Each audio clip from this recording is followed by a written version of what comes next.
우리에게 주시는 하나님의 말씀은 창세기 22장 9절에서 19절 말씀, 창세기 22장 9절에서 19절 말씀입니다.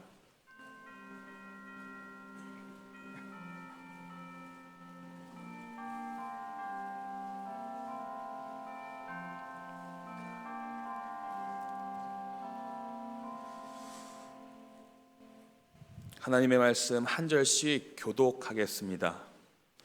하나님이 그에게 일러주신 곳에 이른지라. 이에 아브라함이 그곳에 제단을 쌓고 나무를 버려놓고 그의 아들 이삭을 결박하여 제단 나무 위에 놓고 여호와의 사자가 하늘에서부터 그를 불러 이르시되 아브라함아 아브라함아 하시는지라. 아브라함이 이르되 내가 여기 있나이다 하매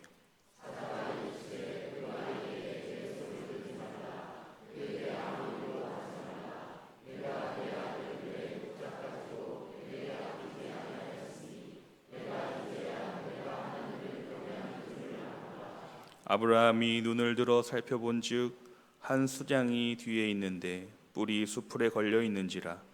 아브라함이 가서 그 순양을 가져다가 아들을 대신하여 번제로 드렸더라.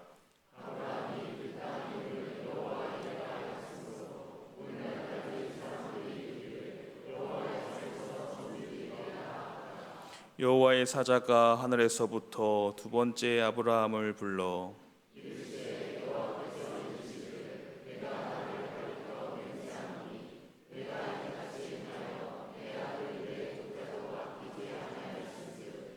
내가 내게 큰 복을 주고 내 씨가 크게 번성하여 하늘의 별과 같고 바닷가의 모래와 같게 하리니 내 씨가 그 대적의 성문을 차지하리라.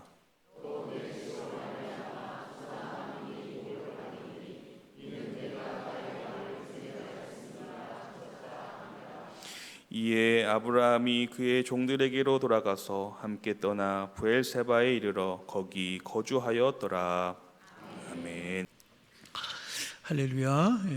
여러분은 이제 하나님이 어떤 분이시라고 생각하십니까? 하나님이 여러분에게 사랑이 많으시고 여러분을 축복하시는 하나님으로 느껴지십니까? 아니면 하나님이 여러분에게 심판하시는 하나님, 두렵고 무서운 하나님으로 느껴지십니까? 하나님이 어떤 하나님으로 여러분에게 느껴지십니까?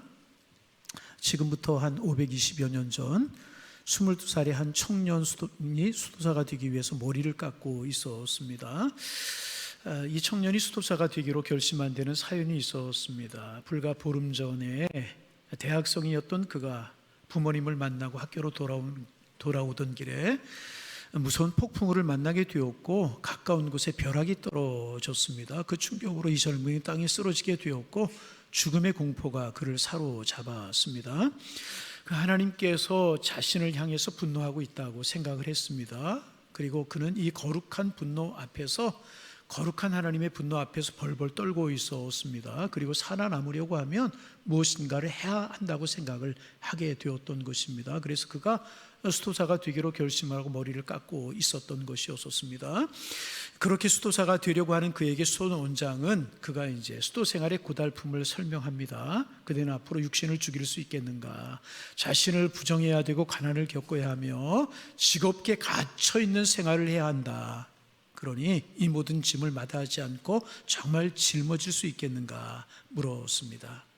그는 살 수만 있다면 무엇이든지 할 수 있다고 생각을 했습니다. 그래서 그날부터 하나님께 인정받기 위해서 그리고 구원받기 위해서 혹독한 싸움을 시작했습니다. 이 겁에 질린 젊은 수도자가 바로 훗날에 종교개혁을 일으켰던 마틴 루터라고 하는 종교개혁자였습니다. 수도자가 된 후에 루터의 마음속에 있는 두려움이 사라지지 않았습니다. 그는 날마다 자신의 죄를 고백하는 겁니다. 털끝만한 죄라도 남아있으면 안 된다고 생각해서 어떤 때에는 몇 시간씩 사제 앞에서 고해를 할 때도 있었습니다. 그러나 아무리 그렇게 철저히 회개를 해도 마음 편하지가 이제 않는 겁니다. 혹시 내가 미처 깨닫지 못한 죄가 내 마음속에 아직도 남아있는 것은 아닌가? 혹시 하나님께서 나를 용서하시지 않으신 것은 아닐까? 이게 수도사의 이제 이게 수도사 시절의 루터의 이제 그 모습이었습니다. 루터 하나님 믿었어요. 하나님을 누구보다 잘 믿으라고 애를 썼습니다. 그런데 이상하게 그러면 그럴수록 마음에는 평안보다는 두려움이 점점 커져만 가게 되었던 것입니다. 여러분 왜 그랬을까 하는 것입니다. 루터가 잘 믿으면 믿으려고 할수록의 마음의 평안보다는 하나님을 향한 두려움이 더 마음속에 사로잡혀 있었는데 왜 그랬을까? 왜 평안보다는 하나님 주시는 평안보다는 두려움이 더 컸을까 하는 것입니다. 분명한 이유가 있습니다. 그것은 그가 하나님을 믿었어요. 하나님을 믿었지만 아직 하나님의 마음을 제대로 알지 못했기 때문에 그랬다는 것입니다. 지금도 많은 사람들이 신앙생활 하면서 루터처럼 두려운 마음을 가지고 신앙생활하는 사람들이 많이 있습니다. 그래서 인간의 역사를 보면 사람들은 이 두려움 때문에 신을 숭배하게 이제 됩니다. 그래서 어떻게 해서든지 자기들이 믿는 신을 기쁘게 해야 된다고 생각을 했습니다. 그래서 신에게 제물을 드립니다. 어떨 때는 짐승을 잡아 제물을 드리고 어떨 때는 곡식으로 하나님 앞 자기가 섬기는 신에게 제사를 드립니다. 근데 곡식이나 짐승만 제사로 드리는 것이 아니라 제물로 드리는 것이 아니라 사람을 제물로 바치는 일도 있었습니다. 이것을 인신제사라고 하지 않습니까? 사람을 제물로 바쳐서라도 신의 진노를 면하게 해야 된다. 그렇게 생각하고 인신제사를 드렸던 것입니다. 그래서 인류 역사를 살펴보면 인신제사는 여러 곳에서 나타납니다. 예를 들면 이제 아메리카의 마야 문명이나 잉카 문명을 일군 사람들이 인신제사를 드렸다는 그런 기록이 있습니다. 그리고 고대 근동 지방에서도 인신제사가 있었다는 그런 흔적들이 여러 곳에서 발견이 됩니다. 심지어는요 성경에도 그런 이야기가 나와요. 열왕기하서 16장 3절에 보면 남한국 왕들 중에 아하스라고 하는 왕이 있었는데 이 아하스 뭐라고 기록하고 있냐 하면 이 아하스가 이방 사람들의 가증한 풍습을 따라 자기 아들을 불 가운데 지나가게 했다. 이런 말씀이 기록되고 있습니다. 여기에 자기 아들을 불 가운데로 지나게 했다라고 하는 이 말이 바로 인신제사를 말하는 것입니다. 자기 아들을 인신제사로 드렸다는 것입니다. 그런데 여러분 인신제사는요 하나님이 가증하게 여기시는 하나님이 싫어하시는 것입니다. 그런데 아스라고 하는 유다 왕이 인신제사를 드렸다는 것입니다. 그러면 그 사람을 제물로 드리는 인신제사를 드리는 사람들의 마음에 있는 신은 어떤 신일까 하는 것입니다. 한마디로 그들이 생각하는 신은요 무서운 존재인 것입니다. 그 신에게 잘못 보이면 큰일 난다고 생각을 하고 자기들이 믿는 신에게 잘못 보이면 어려운 일을 당한다고 생각했기 때문에 가장 귀한 것을 바쳐서 신의 진노를 피하려고 했던 것입니다. 우리나라 이제 심청전 이야기 있지 않습니까? 임당수의 몸을 던지고 그 인신제사. 그래야 용왕이 노하지 않는다. 이런 거. 그래서 신의 진노를 피하려고 했던 것입니다.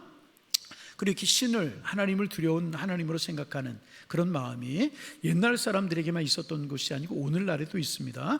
루터에게만 있었던 것이 아니고 오늘 우리의 마음속에도 그런 마음이 있는 것이 사실입니다. 그래서 이렇게 말해요. 신앙생활 하면서도 하나님께 잘못하면 벌을 받아.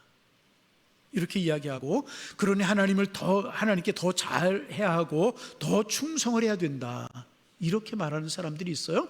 그래서 이런 생각을 가진 사람들은요 살아가다 사업이나 직장에서 어려운 일이 생기거나 아니면 갑작스러운 질병을 만나게 되면 내가 하나님께 잘못해서 이런 일이 생겼을 거야. 내가 하나님께 충성하지 않아서 신앙생활 제대로 하지 않아서 하나님께서 벌하시는 거야. 이런 생각을 하게 된다는 것입니다.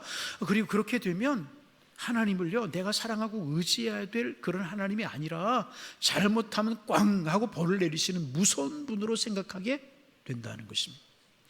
제가 지난번 교회에서 이제 부목사로 신호를 할 때 어느 집사님 네 분이 교통사고를 당하셨어요. 이제 병원에 입원을 해 계시는데 제가 신방을 갔어요. 신방 갔더니 자리에 누워 계셨다가 일어나시는데 목에 왜 이렇게 기부스 같은 거 이렇게 그런 거 있잖아요. 플라스틱으로 한 그런 걸 하고 허리에도 하고 이제 일어나서 인사를 하시면서 목사님 죄송합니다 그래요. 아니 집사님 저한테 죄송할 게 뭐가 있습니까? 그랬더니 나중에 알고 보니까 이분들이 주일날 예배 안 드리고요 교회 안 오고 강원도 놀러 가다 교통사고를 만난 거예요.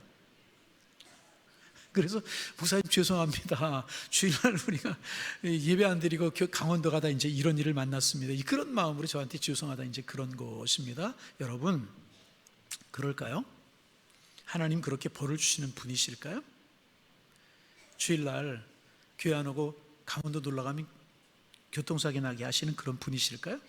어떻게 여러분 생각하십니까? 우리가 신앙생활 조금 잘못하면 우리에게 벌을 주는 그런 분이시겠습니까? 여러분 마음속에 심겨진 하나님은 어떤 분이십니까? 오늘 이제 본문 아브라함 이야기, 우리가 잘 아는 모리아 산에 있었던 아브라함 이야기 우리가 잘 알아요?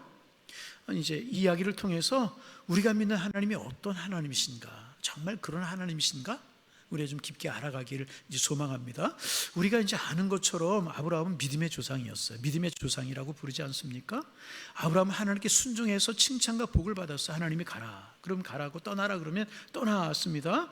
하나님께서 약속하신 말씀을 믿고 순종했던 사람이 아브라함이었고요. 그런 아브라함의 믿음과 아브라함의 순종이 가장 극적으로 나타나는 사건이 오늘 본문 우리가 읽은 그런 말씀입니다. 어느 날 하나님께서 아브라함을 찾아오셨어요. 아브라함에게 아들 이삭을 제물로 드리라고 그렇게 말씀을 하십니다. 2절입니다. 여호와께서 이르시되 네 아들 내 사랑하는 독자 이삭을 데리고 모리아 땅으로 가서 내가 내게 일러준 한 산 거기서 그를 번제로 드리라. 아들을 번제로 드리라는 거예요. 여러분 아시는 것처럼 번제는요, 사람을 잡아서, 제물을 잡아서 각을 뜨는 거예요. 각을 떠서요 제단 위에 올려놓고 불을 살라 태우는 게 번제입니다. 그런데 아브라함에게 사랑하는 아들을 번제로 드리라는 것입니다. 여러분 이게 말이나 되는 명령입니까? 아브라함의 측면에서 보면 얼마나 힘든 하나님의 명령이었겠습니까? 아브라함 본래 자식이 없지 않았습니까? 하나님께서 하늘의 별처럼 바다의 머리처럼 자식을 주시겠다고 말씀하셨는데 아무리 기다려도 자녀가 없는 거예요. 그러다가 그의 나이 겨우겨우 100살이 되었을 때 기적적으로 아내 사라가 잉태하여서 낳은 아들이 사라지지 않습니까? 그러니 여러분 이삭이 아브라함에게 얼마나 귀한 아들이었겠습니까? 눈에 넣어도 아프지 않고 무엇과도 바꿀 수가 없는 귀한 아들 아니었겠습니까? 그런데 하나님께서는 그 아들을 잡아 각을 떠서 불을 살라서 하나님 앞에 제물로 드리라, 번제물로 드리라는 것입니다. 여러분 너무너무나도 잔인한 하나님 아니십니까? 차라리 하나님 주시나 말지 왜 그 아들을 제물로 드리라고 하셔서 이런 아픔을 경험하게 하시는가? 잔인한 하나님으로 생각할 수 있는 것 아니겠습니까? 잔인한 하나님이잖아요. 그런데 여러분 이 명령을 받은 이 하나님의 말씀을 들은 아브라함은 어떻게 했습니까? 여러분 보통 사람의 생각으로는요, 그날부터 아브라함이 잠을 못 잤을 것이다, 끙끙 앓았을 것이다, 곡기를 끊고 엎드려 제발 하나님 이 명령만큼은 거두어 주옵소서, 이 일만큼 얻게 하여 주옵소서 몸부림치며 기도했을 것이다. 차라리 아비인 자신이 죽겠다고 했을 것이다. 그날부터 그의 집은 초상집처럼 되었다. 이런 내용이 그 뒤에 나와야 마땅한 내용이 아니었겠습니까? 그런데 아브라함은 그렇게 하지 않았어요. 아브라함은 그렇게 하지 않았어요.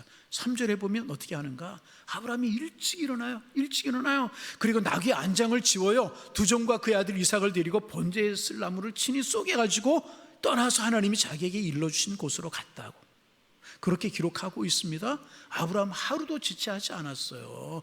성경은 그가 고뇌했다, 슬퍼했다 이런 내용이 단 한 구절도 없다는 것입니다. 마치 소풍이라도 가는 사람처럼 일찍 일어나서 하나님이 말씀하신 곳으로 이삭과 함께 출발을 합니다. 여러분 이해할 수 있으십니까? 도대체 이해가 가는 아브라함의 행동입니까? 아브라함이 목속이라 그렇습니까? 아브라함이 태어날 때 세포 구조가 우리와 다른 사람이었습니까? 그런데 아브라함은 그렇게 하잖아요. 그렇게 했다. 그러면 아브라함이 그 명령에 순종했다, 이런 설교를 들으면서 여러분 마음 어떠십니까? 이제까지 이 모리아산의 설교, 아브라함과 이삭의 설교를 들으시면서 어떤 마음 생기셨습니까? 아멘, 나도 그렇게 하겠습니다. 아브라함이 했는데 나야라고 못할 리가 있겠습니까? 하나님, 저도 하겠습니다. 그런 생각이 드셨습니까? 아니면 하나님 죄송하지만 저에게는 제발 그런 명령하지 말아주세요, 이런 게 신앙생활이라면 저는 신앙생활 자신이 없습니다, 이런 마음이 드셨습니까? 여러분 어떤 마음 드셨어요? 솔직하게 말하면 이게 신앙생활이라면 저는 자신이 없습니다, 나에게는 이런 요구하지 말아주세요, 이것이 솔직한 우리의 요구 아니겠습니까? 여러분 그렇잖아요. 안 그래요? 그런 생각 당연한. 그래서 많은 사람들이 하나님을 사랑해서 하나님을 섬기기보다는요 두려워서 하나님을 섬기려고 합니다. 예배하는 것도 봉사하는 것도 헌금하는 것도 이것 예배하지 않고 기도하지 않고 봉사하지 않고 헌금하지 않으면 하나님이 꽝 버릴릴 것 같은 두려움으로 할 때가 얼마나 많습니다. 이런 사람들의 신앙생활의 특징은 뭐냐면 기쁨이 없어요. 기쁨이. 감사가 없어요. 감격이 없어요. 그리고 만약 우리가 이렇게 하나님을 믿고 이렇게 신앙생활 한다면 이것은요, 불쌍한 신앙생활은, 정말 불쌍한 사람들, 정말 불쌍하게 안타깝게 신앙생활 하는 것이라. 그럼 어떻게 되는가? 오늘 우리는요, 오늘의 본문을 새로운 눈으로 볼 수 있어야 되는 것입니다. 오늘 여러분 이 말씀을 통해서 이 모리아산의 사건이, 아브라함의 행동이 여러분 우리에게 말씀하자고 하시는 이 말씀이, 우리에게 말씀하시고자 하시는 이야기, 그 핵심이 무엇일까? 내 아들 레아노아, 나는 너의 슬픔 따위는 관심이 없어. 내가 시키는 대로 너 해야 돼. 그래야 내가 너를 사랑하는 줄 알고 내가 나를 사랑하는 줄 아는 거야. 응? 이렇게 마치 백성들을 꼼짝 못하게 억압하는 폭군처럼 하나님께서 우리에게 군림하시기 위해서 이런 사건, 이런 명령 하신 것입니까? 여러분, 그렇지 않아요. 절대로 하나님 그런 하나님 아닙니다. 하나님을 그렇게 폭군처럼 이해한다면 우리는 하나님을 오해하고, 크게 오해하고 있는 것입니다. 그러면 오늘 메시지의 핵심이 무엇일까요? 오늘 메시지의 핵심은요, 너 아들 바쳐라, 여기에 핵심이 있는 게 아니에요. 그럼 오늘 메시지의 핵심은 무엇일까요? 정반대입니다. 내 아들에게 손을 대지 말라는 것입니다. 이게 핵심이라는 거 아시죠? 12절 보세요. 사자가 이르시되 그 아이에게 내 손을 대지 말라, 그에게 아무 일도 하지 말라, 그렇게 말씀합니다. 하나님께서 이삭에게요, 조금도 손을 대지 말라고 하셨습니다. 그래서 여러분, 우리 꼭 기억할 수 있어야 돼요. 우리가 믿는 하나님은 아들을 죽게 하시는 분 아니십니다. 그 아버지까지도 슬픔 중에 죽게 하시는 분 아니시라는 거예요. 우리 것을 빼앗기시를 원하시는 분이 결코 아니시라는 거예요. 우리가 믿는 하나님은요, 살리시는 분이십니다. 우리가 믿는 하나님은요, 아들을 살리고 아버지도 살리고 기쁨으로 웃게 하시는 분이 여러분 하나님이시라는 거예요. 13절 보세요. 아브라함이 눈을 들어 살펴본 즉 수양이 뒤에 있는데 뿔이 수풀에 걸려 있는지라 아브라함이 가서 그 수양을 가져다 아들을 대신하여 번제로 드렸더라. 보세요 여러분, 하나님께서 이삭 번제로 받으셨어요? 이삭이 쪼개지게 하고 죽게 하시고 불사라지게 하셨습니까? 그렇지 않았어요. 하나님은 그 이삭 대신에 제물로 드릴 양을 준비해 놓으셨어요. 이삭이 아니라 그 양을 제물로 받으셨습니다. 그래서 아브라함은 그날 모리아산에서 너무나도 사랑이 많으신, 너무나도 사랑이 크신 하나님을 만나게 되었던 것입니다. 이 하나님을 만나게 되었. 여러분, 그날 아브라함 얼마나 기뻤겠습니까? 얼마나 기뻤겠습니까? 아브라함만 기뻤겠습니까? 하나님 얼마나 기쁘셨겠습니까? 아브라함의 믿음을 보시고 하나님이 얼마나 기뻐하셨겠습니까? 하나님도 기쁘고 아브라함도 기쁘고 아브라함도 기쁘고 하나님도 기쁘고 아멘일 때까지 하나님도 기쁘고 아브라함도 기쁘고 할렐루야. 예. 옆에 있는 사람, 주무시는 사람 좀 깰 수 있도록 할렐루야. 날씨가 더워서 이해하니까요. 이해하니까요. 여러분, 그래서 하나님은요, 아브라함을 괴롭히시기 위한 게 아니에요. 아브라함을 축복하시기를 원하셨다. 여러분 16절에서 18절 말씀 화면을 보면서 같이 한번 읽어볼까요? 이르시되 여호와께서 이르시기를 내가 나를 가리켜 맹세하노니 내가 이같이 행하며 내 아들 내 독자도 아끼지 아니하였은즉 내가 내게 큰 복을 주고 내 씨가 크게 번성하여 하늘의 별과 같고 바다의 모래 같게 하리니 내 씨가 그 대적의 성문을 지키리라. 또 내 씨로 말미암아 천하 만민이 복을 받으리니 이는 내가 나의 말을 준행하였음이라 하셨니라. 여러분, 그날 아브라함은요, 그 모리아산에서 사랑의 하나님을 만났어요. 그 모리아산에서 아브라함 은혜 하나님을 만났고요, 복을 주시는 하나님을 아브라함이 만났다는. 사랑하는 여러분, 저는 우리가 아브라함이 만난 이 모리아산의 하나님, 사랑의 하나님 만나실 수 있기를 주님의 이름으로 축원합니다. 하나님 우리를 살리시는 분이에요.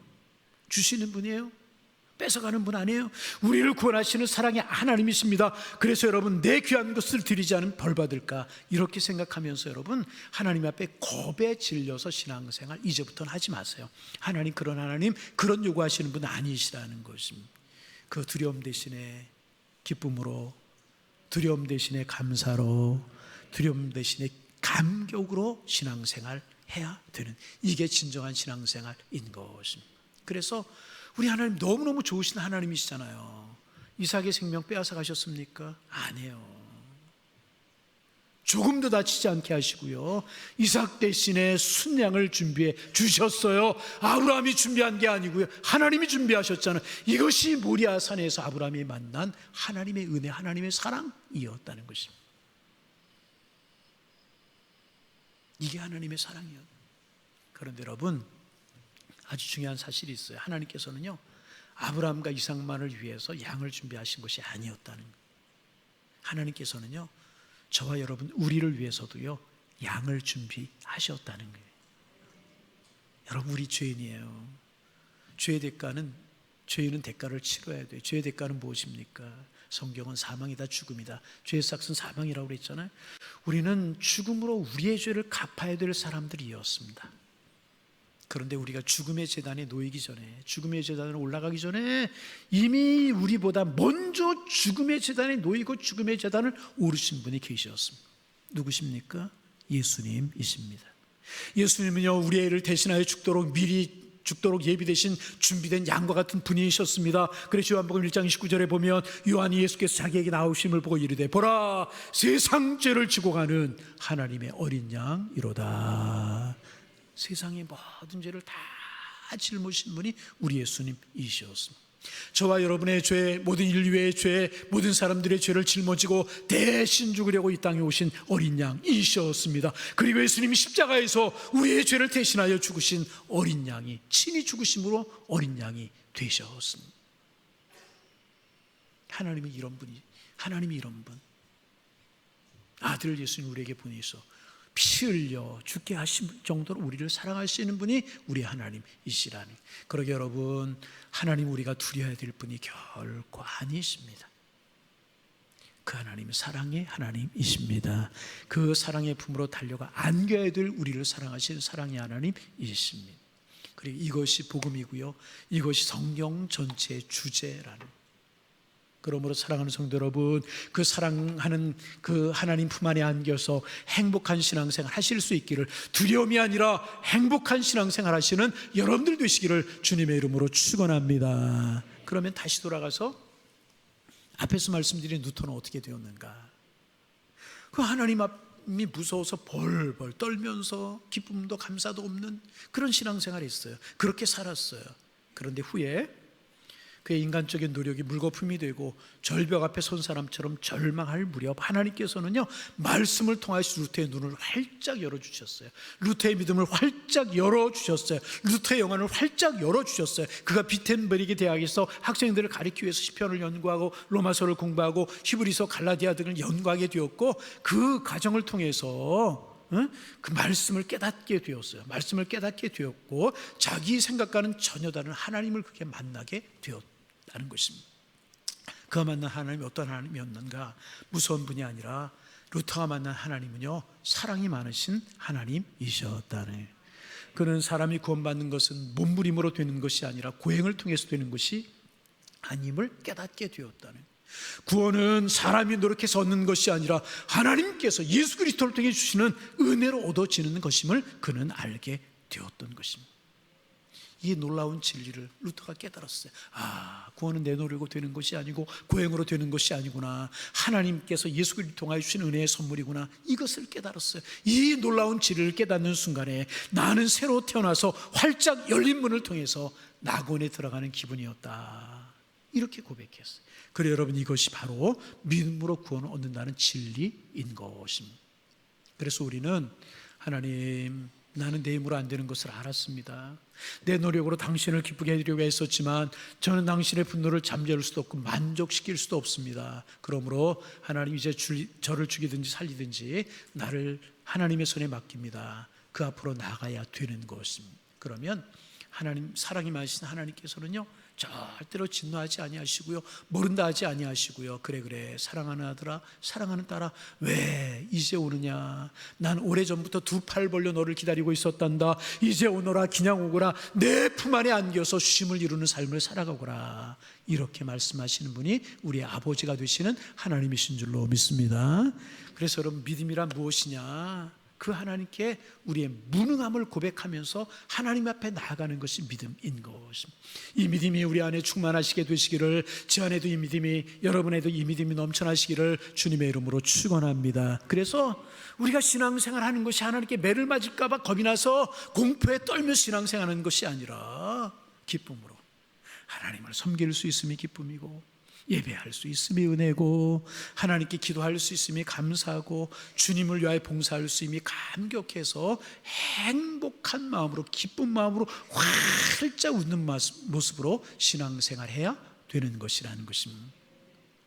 그래서 여러분, 아브라함이 아들을 드리려 가면서도, 번제물로 드려 가면서도 조금도 고민이 없는 사람처럼 행동한 것은요, 그가 정말 피도 눈물도 없는 사람이었기 때문이 아니고 정말 그도 힘들었을 것이라는 것입니다. 그러나 그가 그렇게 할 수 있었던 것은 하나님을 신뢰했기 때문에, 좋으신 하나님, 사랑이 많으신 하나님을 신뢰했기 때문에 그렇게 할 수 있었고, 그 하나님을, 아들을 드리지 않으면 벌을 주시는 하나님으로 생각하지 않았다는 것입니다. 그는 사랑의 하나님을 믿었기에 그렇게 할 수 있었다는 것입니다. 하나님, 나 하나님 하시는 일을 이해할 수 없어요. 그러나 하나님께서는 나보다 큰 계획을 가지고 내 생각보다 놀라운 계획을 가지시고 계시는 줄로 믿어요. 이삭을 주신 분도 하나님이시고, 이삭을 통해 약속을 이루시겠다고 하신 분도 하나님이시지 않습니까? 그러면 내가 이해하지 못할지라도 하나님의 약속은 틀리지 않을 줄로 믿습니다. 설령 죽음에 이른다고 해도 하나님을 다시 살리실 수 있는 하나님이심을 나는 믿습니다. 이것이 아브라함의 믿음이었다는 거예요. 이게 아브라함의 믿음이었다. 그래서 하나님께서는요, 히브리서 11장 17절을 통해서 아브라함의 믿음을 칭찬하고 계세요. 우리 같이 한번 읽어볼까요? 우리 화면에 뜰 텐데 같이 한번 읽어봅니다. 아브라함은 시험을 받을 때 믿음으로 이삭을 드렸으니 그는 약속을 받은 자로 돼 그 외아들을 드렸느니라. 그에게 이미 말씀하시기를 내 자손이라 칭할 자는 이삭으로 말미암이라 하셨으니 그가 하나님이 능히 이삭을 죽은 자 가운데 살리실 줄을 생각한지라. 비유컨대 그를 죽은 자 가운데 도로 받은 것이니라. 여러분, 반복하는 이야기지만 아브라함, 모리아 산으로 가는 발걸음이 어찌 무겁지 않았겠습니까? 어찌 그 마음이 아프지 않았겠습니까? 그러나 무거운 발걸음을 끝까지 옮길 수 있었던 것은 하나님을 믿는 믿음 때문이었습니다. 모든 것을 이해해서 모리아로 간 것이 아니고, 모든 것을 알았기 때문에 모리아로 끝까지 간 것이 아니라, 그가 알았기 때문에 순종한 것이 아니라, 이해할 수 없는 순간에도, 이해할 수 없었지만 그는 하나님을 신뢰했다 하는 것입니다. 여러분, 우리도 이런 마음으로 하나님을 섬기며 살아가게 되기를 소망합니다. 그래서 우리를 위해 예수님까지 보내주신 하나님의 은혜가 너무나 감사해서 이렇게 고백할 수 있어요. 하나님 감사합니다. 제가 하나님을 사랑하는 것은 먼저 하나님께서 우리를 사랑하시기 때문입니다. 저는 얼마나 하나님께서 우리를 나를 사랑하는지 알고 있습니다. 이제 제 소중한 것을 드리겠습니다. 하나님, 나를 받아 주옵소서. 이렇게 고백해야 해요. 그래서 여러분, 하나님 앞에 예배하고 기도하고 신앙생활 잘하려고 노력하는 것은요, 뇌물이 아니에요. 뇌물이 아니고요, 그 하나님의 은혜에 감사해 드리는 선물인 것입니다.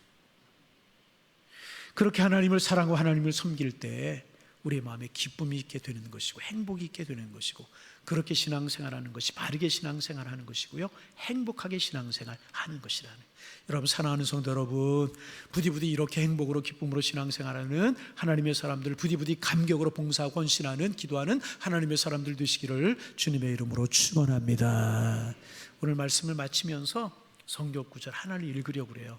스바냐 3장 17절의 말씀인데, 이 말씀 속에 하나님이 우리를 얼마나 사랑하시는가 하나님의 마음이 담겨져 있어요. 화면을 보시면서 우리 같이 한번 읽어봅니다. 같이 읽어봅니다. 너희 하나님 여호와가 너희 가운데 계시니 그는 구원을 베푸실 전능자이시라.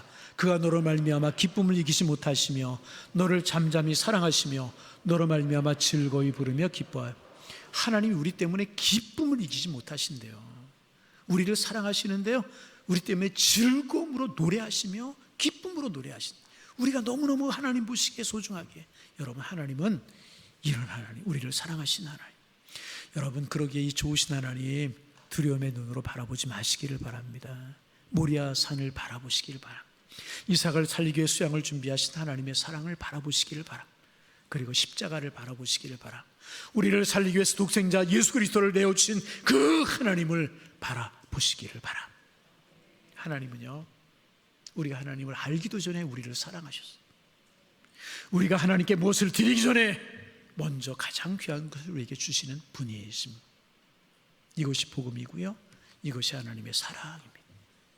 이 하나님의 놀랍고 크신 사랑을 믿고요, 놀랍고 크신 사랑에 감동하여서 억지가 아니라 기쁨으로, 두려움이라 감사로, 활짝 웃는 모습으로 하나님을 섬기며 신앙생활하는 여러분들 되셔서 정말 하나님 앞에 영광이 되고 여러분에게 복이 되는 은혜의 신앙생활하는 여러분들이 다 되실 수 있기를 주님의 이름으로 축원합니다.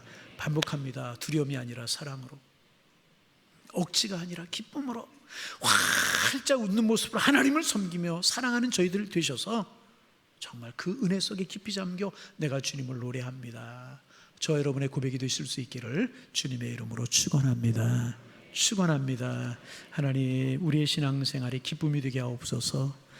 내가 알기도 전에 하나님이 나를 아셨던 그 사랑을 기억하며 하나님 감사합니다, 이런 마음으로 신앙생활하게 하셔서 활짝 웃는 모습으로 하나님을 사랑하며 섬기는 우리 모두 다 될 수 있도록 하나님 축복하여 주옵소서. 하나님 감사합니다. 예수님의 이름으로 기도하옵나이다. 아멘.